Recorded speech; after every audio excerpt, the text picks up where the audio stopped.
Okay. Hello, Jane. Lovely to see you again.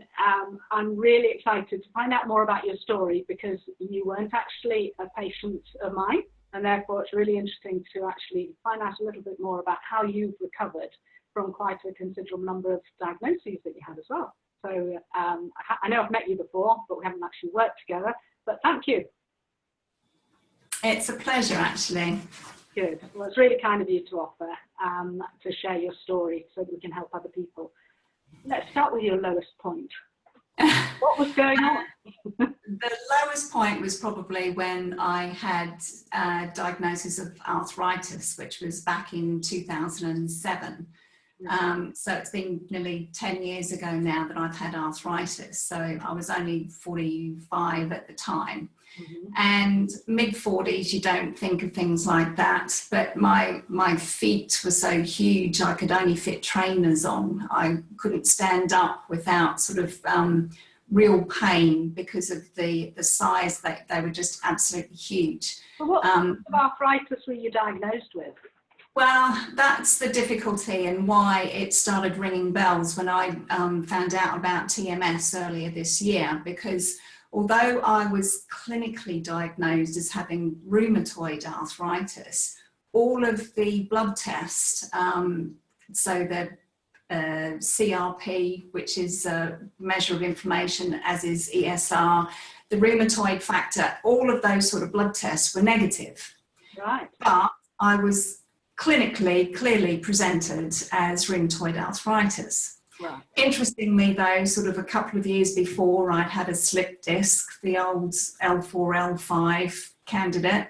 I also, during the time that I had the beginnings of the arthritis diagnosis, I suffered from carpal tunnel syndrome, golfer's elbow, Morton's neuroma, you name it, every sort of inflammatory type process. I had it. So from that side of things, I was in a lot of pain. I could barely move. I had to wear trainers to work because I was still forcing myself to go to work, trying to act normally, etc. My knees would be really hot to touch, for example, as well as really inflamed. If I would do a walk up and down the stairs, they would literally be the size of a football, my knees, after a relatively minor sort of walk compared to what I used to do. So I thought, well, this is it now.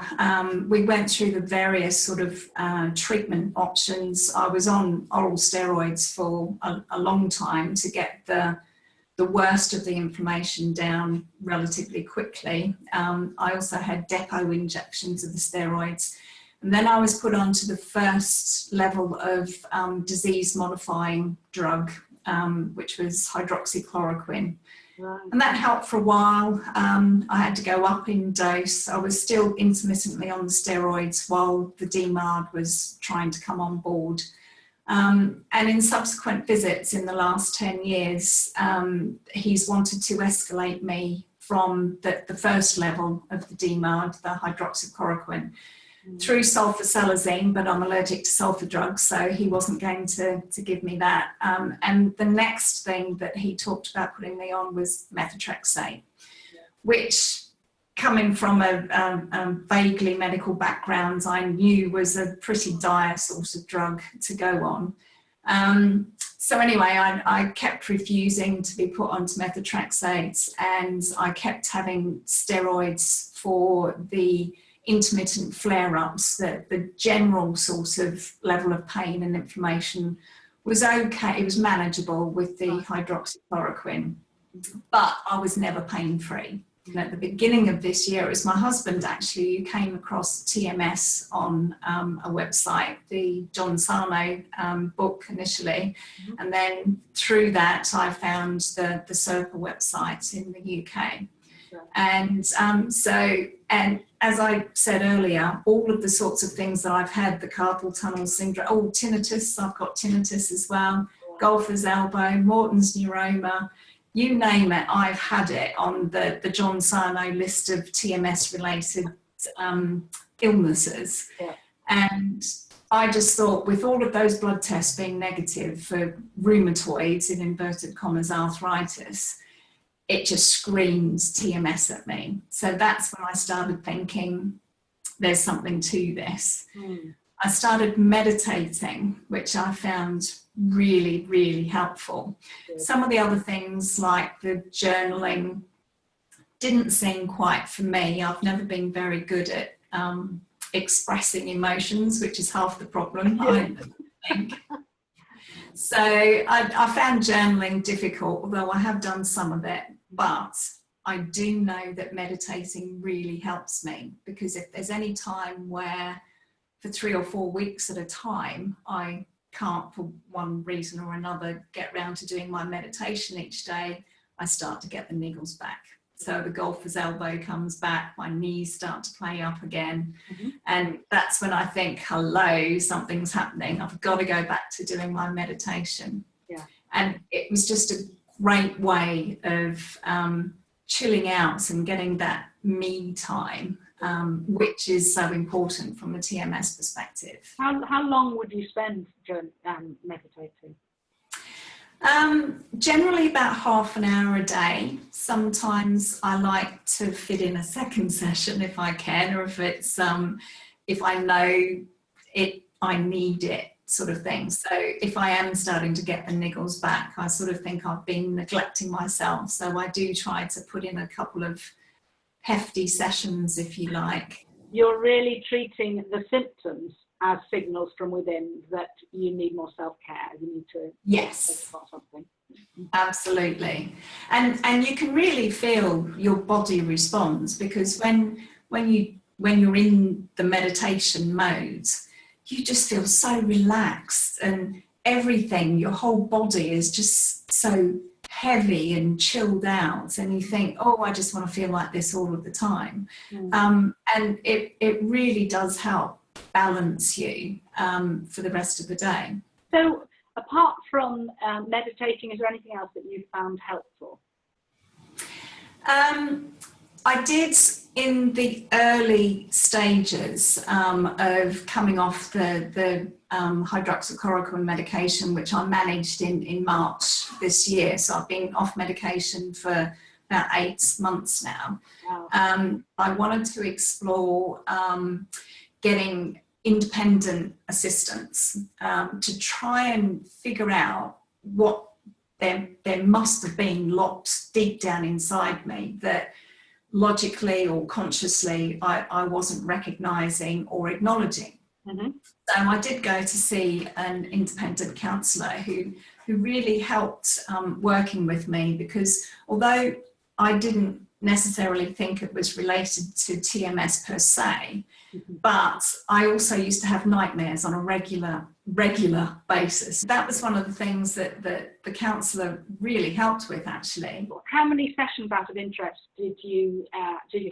help you moving forward? So I think it was about 5 in total, something like that. But the important one, I think, was number 3. Right. So I think anybody can probably, depending on the counsellor, obviously, I'm sure you get good ones and bad ones, but there's it definitely helped me, and it didn't take forever, and it didn't cost a fortune. So Jane, what's your life like now? How's your life changed? Well, I'm off, as I alluded to earlier, I'm off the medication for arthritis. I can walk 10 miles uphill and down dale without my knees looking like footballs afterwards. It's a lot better.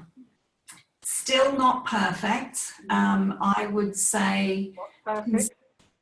What's perfect, exactly. So my feet sometimes still ache, and I still get golfer's elbow occasionally. There's long periods when it's fine. And as I say, I sort of remind myself to get back into the medication if it gets worse. I haven't managed to get rid of the tinnitus, which, according to John Sarno, is also a TMS-related thing. So the tinnitus is still there, but everything else, I would say I'm about 80% better compared to what I was previously, and that's since March. Wonderful. And so if you get the golfer's elbow or your foot aches, how long before you can resolve that as well? How long before it settles down? The funny thing is that the foot pain hasn't ever been totally resolved, because I still get it first thing in the morning. Right. And I suspect actually that's a conditioning thing. So I'm still trying to work through the conditioning part of the TMS side. And I'm struggling with that, I have to say, but I'm also persevering with it.